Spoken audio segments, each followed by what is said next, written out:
رهبران کشورهای عضو اتحاد اقتصادی اوراسیا روز جمعه هفته سپری شده توافقنامه تأمین یکجایی نفقه کارگران را به امضا رسانیدند. طبق شرطهای این توافقنامه سابقه کاری کارگران نه تنها در یک کشور بلکه در تمام کشورهای عضو اتحاد اقتصادی اوراسیا به اینابت گرفته می شود. سابقه کاری شهروندان قزاقستان، روسیه، بلاروس، قرغیزستان و ارمنستان در کشور دیگری عضو اتحاد اقتصادی اوراسیا ضمن معین کنی نفقه به اعتبار گرفته می شود. پرداخت نفقه می تواند همچنین از سیستم نفقه کشورهای عضو این اتحاد صورت گیرد. طور خبرگزاری ریتم یورازی اطلاع می دهد این بندها از توافقنامه نفقه که در سنت پترزبورگ روسیه ضمن نشست اتحاد اقتصادی اوراسیا امضا شد برمی آید. برای این مقامات کشورهای عضو اتحاد بین هم عاید قرارها درباره تغییر یا قطع پرداخت نفقه و غیره تبادل معلومات خواهند کرد. این سازشنامه بعد تصویب شدنش در پارلمان‌های کشورهای عضو اتحاد اقتصادی اوراسیا به اجرا خواهد درآمد. امضای چنین سازشنامه در حالی است که تاجیکستان 12 ساله است این مسئله را با روسیه بررسی می‌کند، اما تا حال به هیچ نتیجه نرسیده است. همچنین تاجیکستان از وارد شدن به اتحاد اقتصادی اوراسیا با وجود دعوت‌های سرشمار روسیه خودداری می‌کند. کارشناسان می‌گویند سبب خودداری تاجیکستان پیش از همه در این است که در صورت وارد شدن به این اتحاد بیزنس عائله رئیس جمهور امامعلی رحمان که واردات تمام محصولات طلبات اول را منپاری کرده است ضربه خواهد خورد.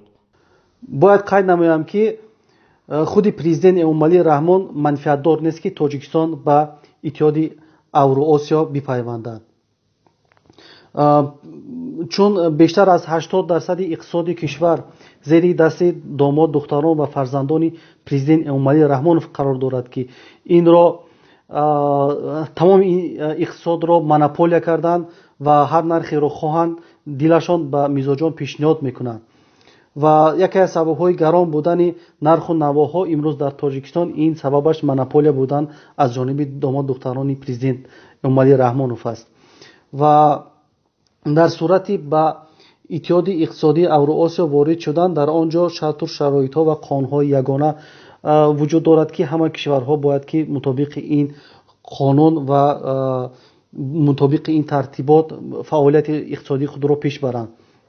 بنابر همین در اینجا منپولیا که آن سیستم منپولیا که امامعلی رحمان و فرزندانش دخترانش ساخته است آنها شکست می‌خورند و آن فایده های مفت که یک برابر و دو برابری که در جیب خود میزنند از این محروم میشوند. شما ببینید امروز 1 کیلو آرد و شکر و روغن در ازبکستان یا در قرغیزستان چقدر است؟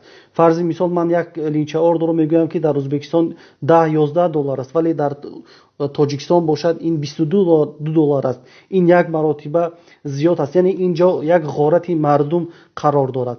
در صورت وارد شدن به اتحاد اقتصادی اوراسیا دلخواه شهروندی قزاقستان میتواند به تاجیکستان آرد وارد کند و کسی برای آنها مانع ایجاد نکند و دیگر داماد رحمانov نمیتواند آرد 11 دلار را برای مردم 22 دلار فروشد، یا اینکه داماد دیگری امامعلی رحمانov به نام شمسالله صاحبov که تمام واردات مواد سوژواری را به عهده خود گرفته است و کسی را نمیگذارد در این بازار غیر آن فعالیت کند، دیگر یک شهروندی قزاقستانی یا یک شهروندی روسی میتواند به تاجیکستان سوژواری وارد کند و به مردم نرخ ارزان فروشد. فرض مثال در قرغیزستان 2.5 سوم است یک لیتر گاز مایع، ولی در تاجیکستان 4 سوم است و دیگر این تفاوت های نرخ قیمت در تاجیکستان نخواهد بود. یکی از سبب های این همه گرانی ها باز هم میگویم این منپولیا بودن اینها است و ناشفاف بودن اقتصادی تاجیکستان است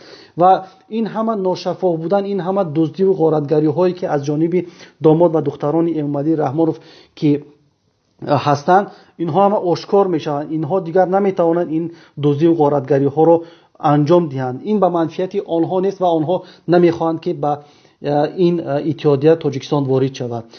ماه اوگوست سال 2017 خبر داده شده بود که تاجیکستان از روسیه برای مهاجران حق بازنشستگی یعنی نفقه طلب دارد.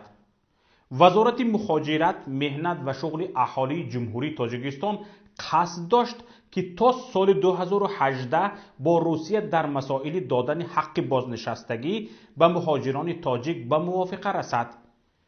در این باره نماینده وزارت مهنت، مهاجرت و شغل اهالی تاجیکستان ضمن صحبت با خبرگزاری سپوتنیک معلومات داده بود. ما می‌خواهیم تا پایان سال روان نقطه آخری کار این مسئله را گذاریم و طرح قرارداد را آماده کنیم.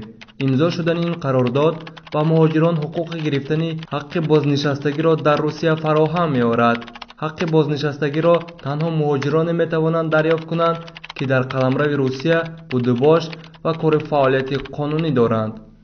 حالا سال 2019 هم به اتمام رسید. اما همان وعده بازی های حکومت تاجیکستان ادامه دارد و هیچ در تقویم سالشماری حکومت تاجیکستان سنه به سال 2018 تاب خورد. بزرگ نمور وقتی بهار می رسد.